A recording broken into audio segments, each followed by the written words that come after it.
भारत हा कृषीप्रधान देश आहे। शेती हा भारतातला सर्वात मोठा उद्योग आहे।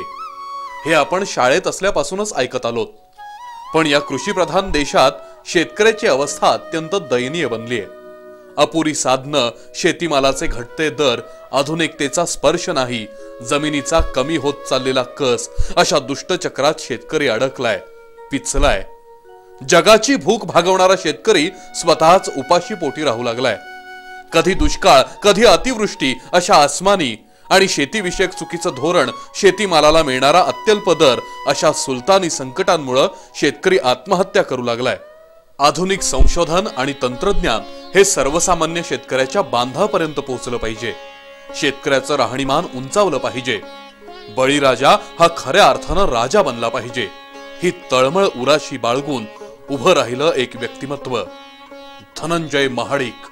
शेतकरी कुटुंबात जन्मलेल्या आणि मातीशी नाळ जुळलेल्या धनंजय महाडिक यांनी शेतकऱ्याच्या श्रमाला प्रतिष्ठा मिळवून द्यायचं ठरवलं।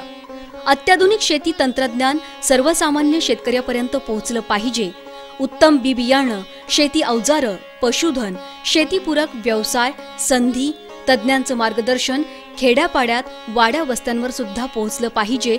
या जाणीवेतून उभं राहिलं भीमा कृषी आणि पशु प्रदर्शन।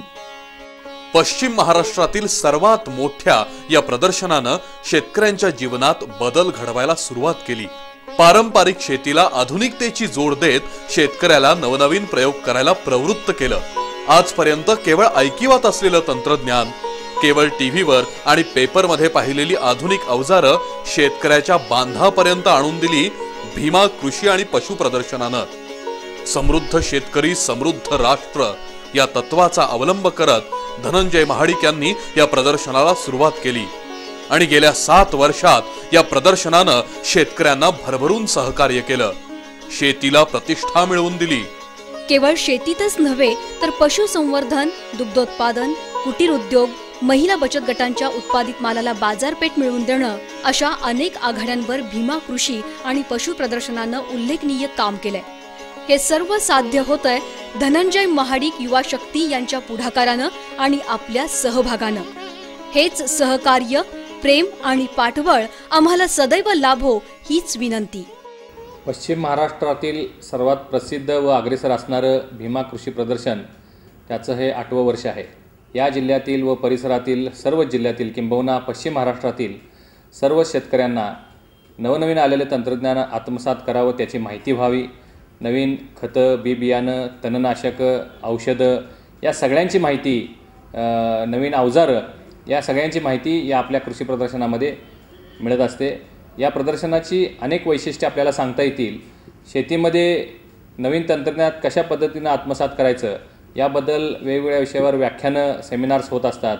त्यामध्ये ऊस पीक असेल, केळे असेल, विदेशी भाजीपाला लागवड असेल, जनावरांचं संगोपन, दुग्ध व्यवसाय असे अनेक विषय घेऊन या प्रदर्शनामध्ये त्याची व्याख्यानं सांगितली जातात आणि त्याचा लाभ लाखो शेतकरी गेले अनेक वर्ष घेत आहेत, हे आपल्याला या ठिकाणी पाहायला मिळतं आहे।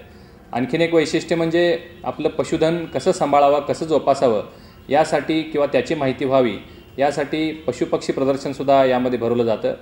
महाराष्ट्रातील 16-17 जिल्ह्यांमधून शेकडो जनावरं, जातिवंत जनावरं या ठिकाणी आपल्या प्रदर्शनामध्ये सहभाग घेतात। लोकांना पशुधनाची माहिती आणि त्याची जोपासना कशी करावी याचं शास्त्रोक्त पद्धतीनं प्रशिक्षणसुद्धा यामध्ये दिलं जातं आणि हा व्यवसाय कसा वाढवावा याचीसुद्धा माहिती या ठिकाणी दिली जाते।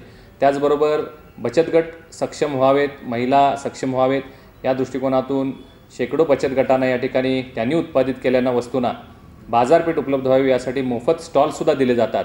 अशा पद्धतीनं परिपूर्ण असं हे कृषी प्रदर्शन असतं। आपण सर्वांनी सहकुटुंब, सहपरिवार, सर्व शेतकऱ्यांनी आणि व्यावसायिकांनी यामध्ये सहभाग घ्यावा, त्याचा लाभ घ्यावा। व्यवसायाच्यासुद्धा अनेक संधी आपल्या या प्रदर्शनामध्ये आपल्याला मिळतात, त्याचा सर्वांनी लाभ घ्यावा अशी विनंती। धन्यवाद।